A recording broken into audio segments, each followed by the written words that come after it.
Hey everybody, how's it going? My name is Vitaly and welcome to About Ukraine. And in this video, I'm gonna be telling you about the 5 benefits in my eyes of living in Ukraine. And I've been living in Ukraine for 5 years now, and I think that, well, perhaps my opinion has some weight.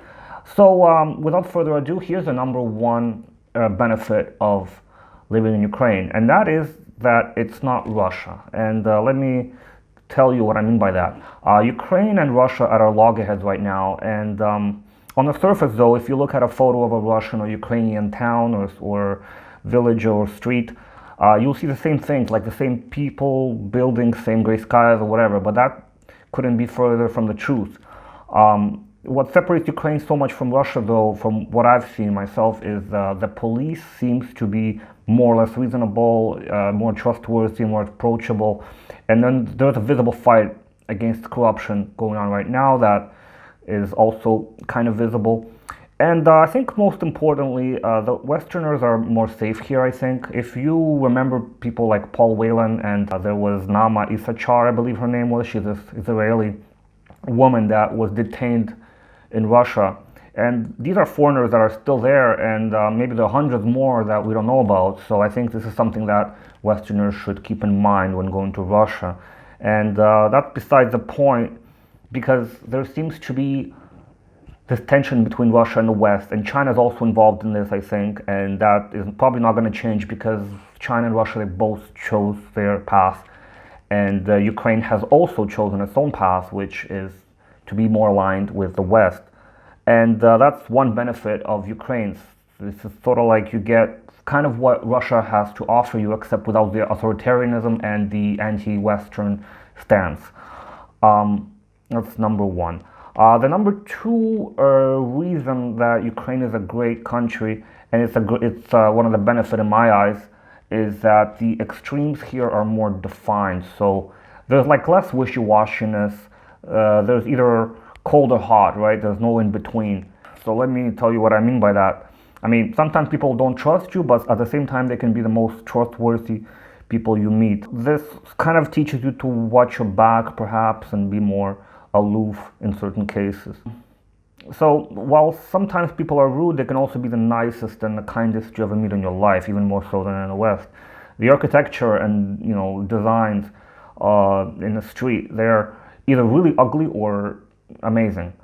People can either be super friendly or like super cold like stone.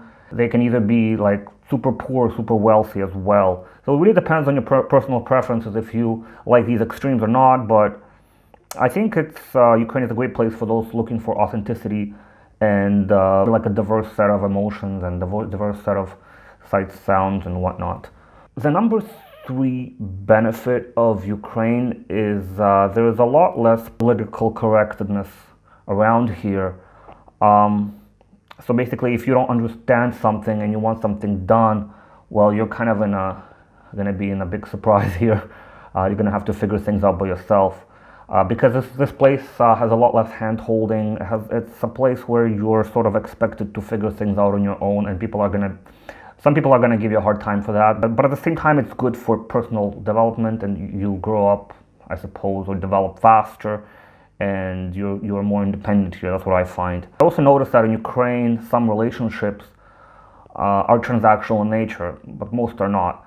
And unfortunately, that's one of the reasons that bribery exists. In the end, bribery is like payment for service or a good or whatnot that would otherwise take too long via legal channels, right? So that's really the textbook definition of bribery, rather. So in the end, for bribery to exist, right, it has to be advantageous for both sides to engage in this transaction without going the legal route. I'm going a little bit off track, but at the same time, the fact that there's less political correctness, it opens the door to more creativity, to more unconventional ways of solving problems, and that makes living in Ukraine really interesting and very, very rewarding in a way as well. The number four benefit of Ukraine is that it's a very inspiring place. So, I mean, on paper, Ukraine seems to be like, a terrible place, right?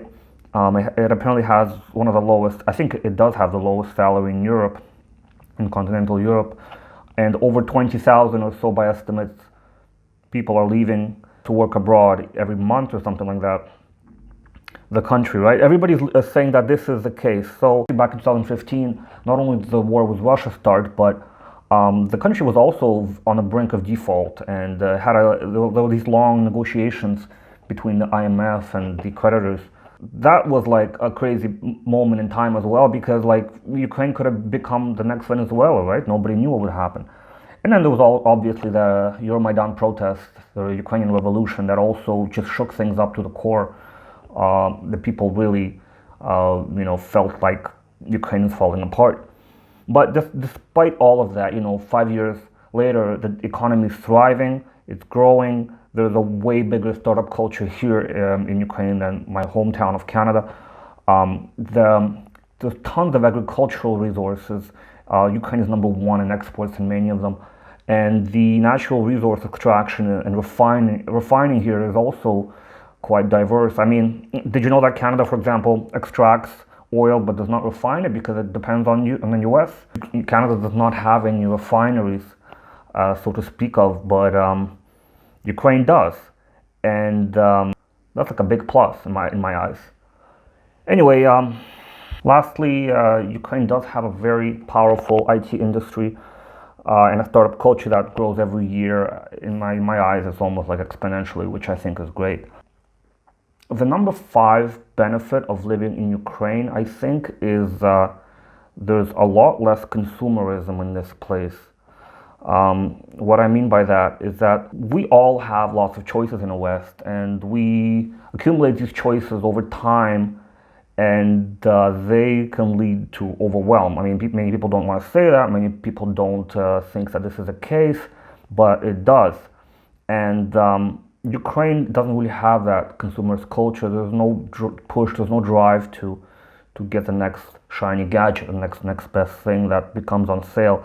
Well, partially it's because of economics. I mean, the Ukrainian purchasing power is ridiculously low, but also because consumerism, I think, isn't so intertwined into the fabric and the fabric of society, right? There's less choice, but there's less, at the same time, excess. There's less waste. There's less all of that. This place sort of puts individuality before choice, or before excess, and that's what I think is great about this place. So here are the 5 things that I think are great about Ukraine and that really set Ukraine apart from the West. And let me know what you think in the comments below, and I'd be happy to read your comments and your thoughts on the matter. And anyway, until next time.